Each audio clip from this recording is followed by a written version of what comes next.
Hello and welcome to an Everyday Canines video where we're continuing our look into early takeoff syndrome. In this episode I want to talk to you about how you can tell if your dog has early takeoff syndrome.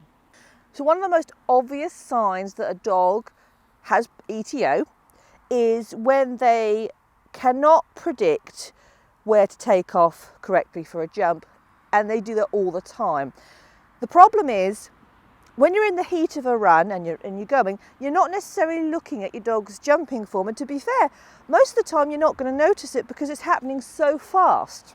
Certainly with Sparrow, it wasn't something I noticed and nobody else was picking it up. It's just occasionally she'd take out a pole, and then sometimes there'd be a picture that a photographer had taken, and you'd look at it and you'd go, wow, she took off really early for that jump.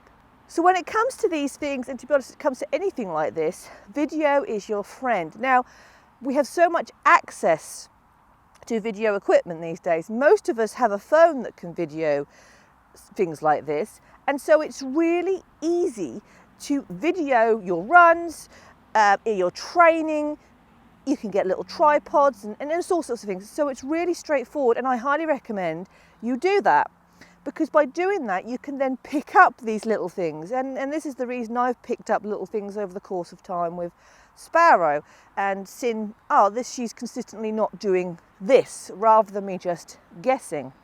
So when we're looking and deciding if a dog suffers from early takeoff syndrome, we need to look at a bigger picture, because the likelihood is it won't just be affecting jumps. They're going to be the most obvious thing that it's affecting, but you'll see other things as well. So one of the things I noticed with Sparrow is that she can't always find certain tunnel entries, particularly if she's coming at them on her right, and depending on how the light is falling, and also depending on the colour of the tunnel. Dark tunnels she finds harder to find the entrance of than light tunnels. Same applies to weave poles. She has a lot of trouble finding the correct entry on weave poles depending on the angle. So this angle we've got here, from here to these weaves, would be very hard for her. She would want to go in that second pole. And I think what it is she comes up to it, she can see where the second pole is, so then she uses that as a guide, but she misses the first pole. All these little things, they build up into a bigger picture. With Sparrow's running contacts, now I'm not 100% sure if it is the ETO that causes her issues with running contacts, particularly on the dog walk, or whether it could just be something else.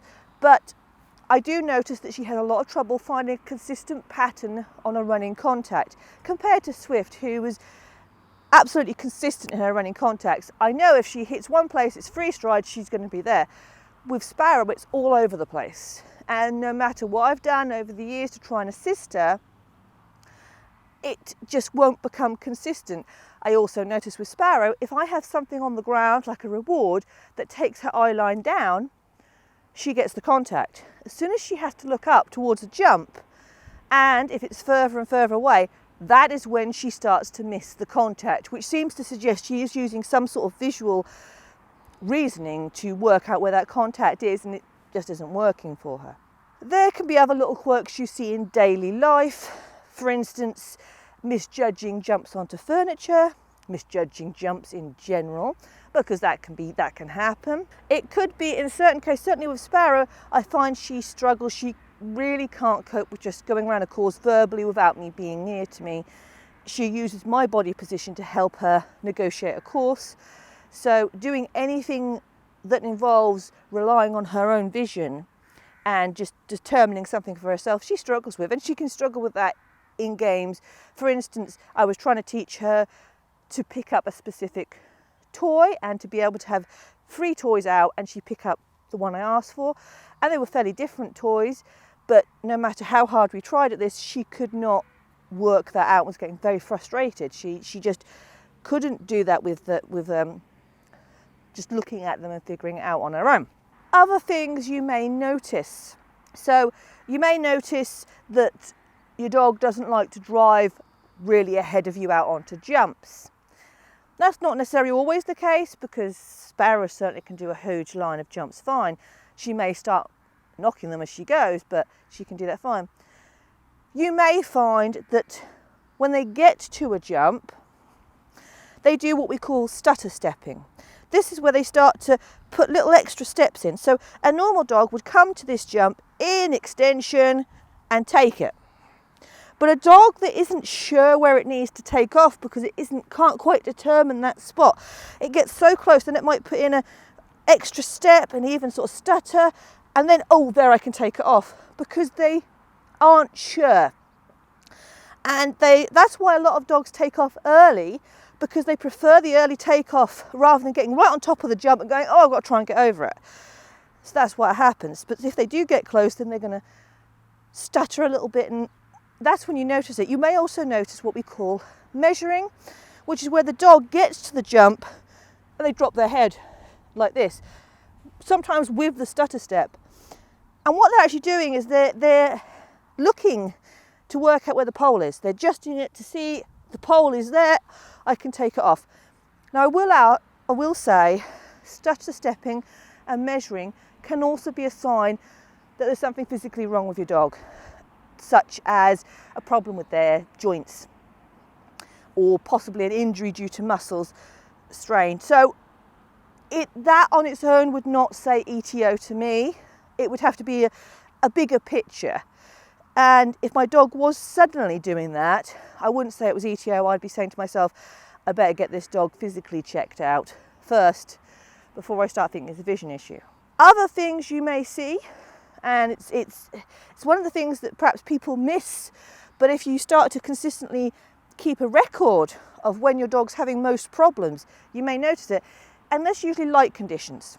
So lighting conditions obviously will affect your vision in any way, and when you have an issue with your vision, so that perhaps you haven't got the depth perception or it's a bit fuzzy or whatever, bearing in mind dogs' vision is different to ours, and close up it is fuzzier and they're not seeing the colours the same way.